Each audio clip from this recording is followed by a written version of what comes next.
നിങ്ങളുടെ favourite shows ഇനി ഒരിക്കലും മിസ്സാവില്ല. ഇപ്പോൾ C5 കാണും നിങ്ങളുടെ ഫേവറേറ്റ് ഷോ തികച്ചും സൗജന്യമായി. നിങ്ങൾക്കൊരു കുഞ്ഞുവാവയൊക്കെ ഉണ്ടാകുമ്പോ അതിനെ കൊഞ്ചിക്കാനും ലാളിച്ചു വളർത്താനും മുത്തശ്ശി അവിടെ ഉണ്ടാകും. എന്താ അതുപോരെ? ഓ മുത്തശ്ശി,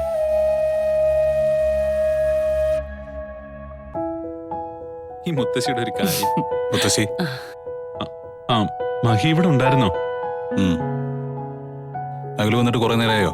ആ, കുറച്ച് സമയമായി.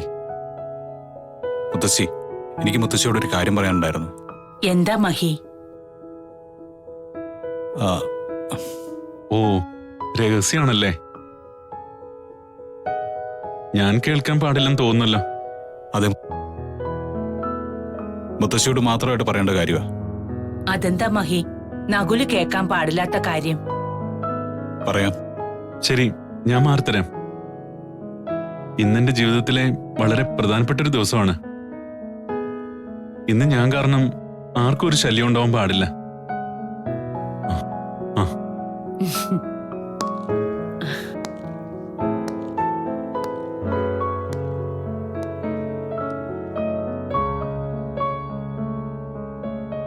എന്താ മോനെ, ഇനി കാര്യം പറയാലോ.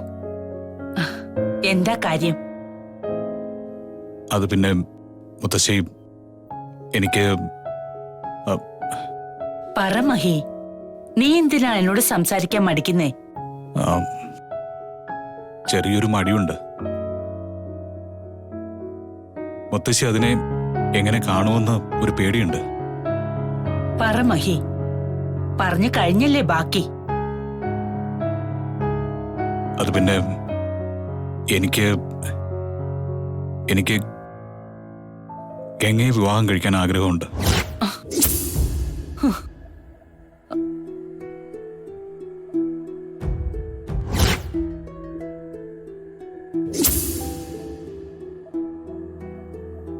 എന്താ മഹി, എന്താ നീ പറഞ്ഞത്? അതെ മുത്തശ്ശി, ഗംഗയെ നഷ്ടപ്പെടുത്താൻ ഞാനും മോളും ആഗ്രഹിക്കുന്നില്ല. ഞങ്ങളുടെ ജീവിതത്തിൽ ഗംഗയൊരു ഭാഗമാ. അവൾ എന്നും എന്റെ കൂടെ വേണമെന്നാണ് എന്റെ ആഗ്രഹം. മുത്തശ്ശി എന്താ മിണ്ടാത്തെന്ന് എനിക്കറിയാം.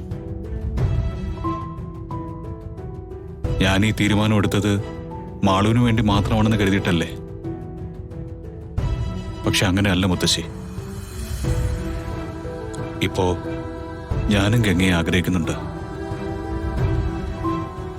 എനിക്ക് വയ്യാതെ വരുന്ന സമയത്താ അവൾ എനിക്ക് എത്രമാത്രം പ്രിയപ്പെട്ടതാണെന്നും എത്രമാത്രം വലുതാണെന്നും മനസ്സിലായത്.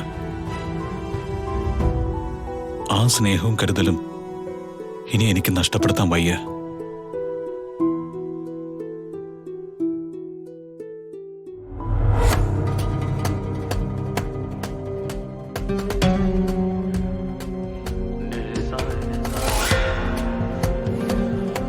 മുത്തശ്ശി എന്താ ഒന്നും മിണ്ടാത്തത്? നീ വൈകിപ്പോയി മഹി.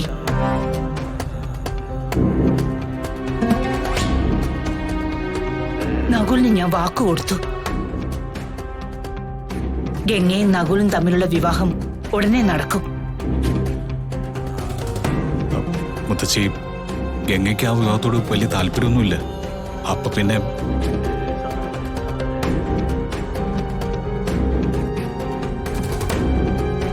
എല്ലാ പെൺകുട്ടികളും അങ്ങനെയൊക്കെ തന്നെയാ.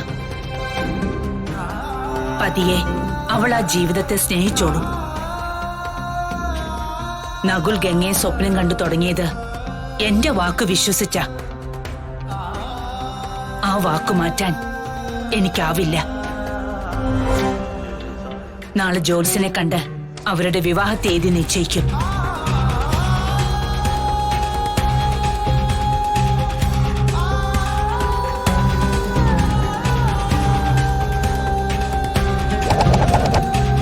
ഗംഗ കൂടോത്രം ചെയ്ത് മയക്കിയത് തന്നെയാ.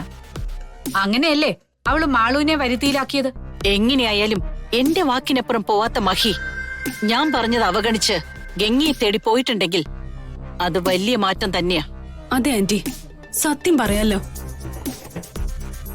മഹിയേട്ടന്റെ ഈ മാറ്റം എനിക്ക് സഹിക്കാൻ പറ്റുന്നില്ല. എനിക്ക് വാക്ക് തന്ന് വിവാഹം ഉറപ്പിച്ചിട്ട് മറ്റൊരുത്തി ഇഷ്ടമാണെന്ന് പറഞ്ഞു പോകുന്നത് ഞാൻ എങ്ങനെ സഹിക്കും? ഞാനും ഒരു പെണ്ണല്ലേ? ശ്രേയെ, നീ അതൊന്നും ഓർത്ത് വിഷമിക്കരുത്. ആണുങ്ങൾ അങ്ങനെയാ. പക്ഷെ വിവാഹത്തോടെ എല്ലാം മാറും. എങ്ങനെയും വിവാഹം പെട്ടെന്ന് നടത്തിയെടുക്കണം. പിന്നെ മഹിയെ നിനക്ക് നിന്റെ വരുതിയിലാക്കാൻ പറ്റും.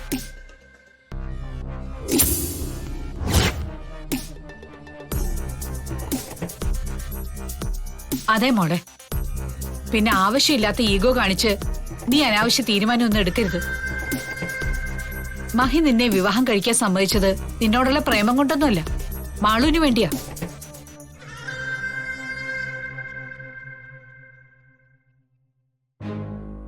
അതൊക്കെ ശരിയാ, അതൊക്കെ എനിക്ക് അറിയുകയും ചെയ്യാം. എന്നാലും ഓർക്കുമ്പോ ഒരു വിഷമം. അങ്ങനെ വിഷമിക്കരുത്, മണ്ടത്തര.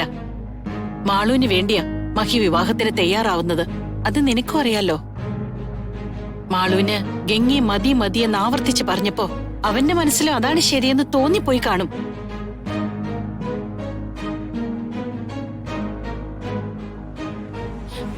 അതേ മോളെ, അത്രേ ഉള്ളൂ.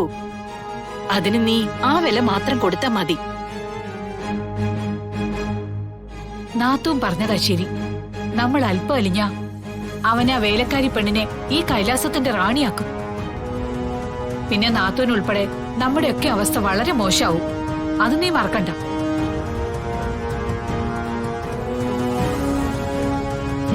നിങ്ങളാരും പേടിക്കണ്ട. അങ്ങനെ ഞാൻ ഈ വിവാഹത്തിൽ നിന്ന് പിന്മാറില്ല. പിന്നെ മുത്തശ്ശി പറ്റില്ല എന്ന് കൂടെ പറയുമ്പോ മഹിയേട്ടന് ആ മോഹം മനസ്സിൽ നിന്ന് കളഞ്ഞോളൂ. ശരിയാ, ആ തള്ള എന്തായാലും ഞാൻ വിചാരിച്ചതുപോലെയല്ല. ഞാൻ കരുതിയത് അവര് കൊച്ചുമോളിലൂടെ ഈ കൈലാസത്തിന്റെ അധികാരം കൈക്കലാക്കാൻ ശ്രമിക്കുമെന്നാ. അങ്ങനെയൊന്നുമില്ല. ജാനകിയമ്മ എനിക്ക് വർഷങ്ങളായിട്ട് അറിയാവുന്നതാ. കൊടുത്ത വാക്ക് അവരേത് വിധേനയും പാലിക്കും. മാത്രമല്ല, നകുലിനെ അവർക്ക് പ്രാണനാ. ഒരുപക്ഷെ മഹിയേക്കാൾ കൂടുതൽ സ്നേഹം ജാനകിയമ്മയ്ക്ക് നകുലിനോടാ. അത് നന്നായി. അതുകൊണ്ടാവും മഹിയേട്ടനോട് വിവാഹത്തിന് എതിർപ്പ് പറഞ്ഞത്. ഇനി അവരുടെ മനസ്സെങ്ങാനും മാറുമോ?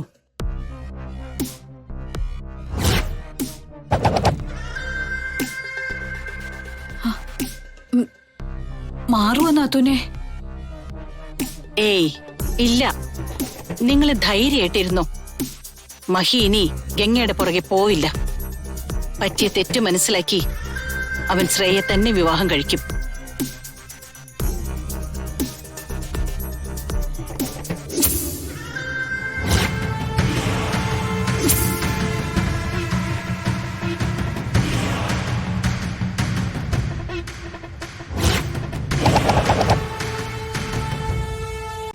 ഡൗൺലോഡ് ചെയ്യൂ C5 ആപ്പ്. കാണൂ എല്ലാ എപ്പിസോഡുകളും സൗജന്യമായി.